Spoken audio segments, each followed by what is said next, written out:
అర్హులైన నిరుపేదలందరికీ ఇందిరమ్మ ఇండ్లు ఇచ్చే బాధ్యత తమదే అని ఎమ్మెల్యే గండ్ర సత్యనారాయణరావు అన్నారు.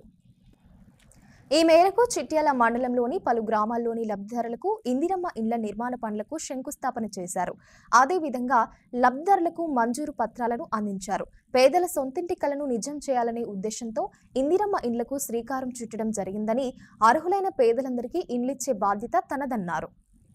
31లో 11 మంది గతంలో మీరు సిమెంట్ తీసుకునడం ఇల్లు ఏదైతే బిల్లు తీసుకున్నట్టుగా అధికారులు వెరిఫికేషన్ లో తీసివేయడం జరిగింది. నేను గౌరవ ముఖ్యమంత్రి గారికి ఏదైతే పుష్కరాల సందర్భంగా వచ్చినప్పుడు వారికి చెప్పడం జరిగింది.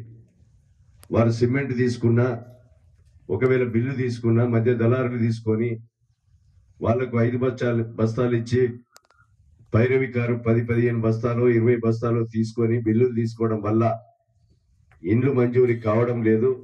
ఆ జీవోను వారికి చూస్తే ఊళ్ళో గుడిసెలు ఉన్నాయి. ప్రతి విలేజ్ లో ఇది 5 నుంచి 10, 15, 20 మంది ఈ రకంగా జరిగింది. దీన్ని ఎగ్జంప్షన్ ఇవ్వాలని ముఖ్యమంత్రి గారిని కోరా, తప్పకుండా ఇస్తా అన్నారు. వారు ఎగ్జంప్షన్ ఇవ్వగానే ప్రభుత్వ జీవో రాగానే వారికి కూడా ఇందిరమ్మ ఇండ్లు మంజూరు ఇప్పిస్తానని మీకు ఈ సందర్భంగా నేను తెలియజేస్తున్నాను.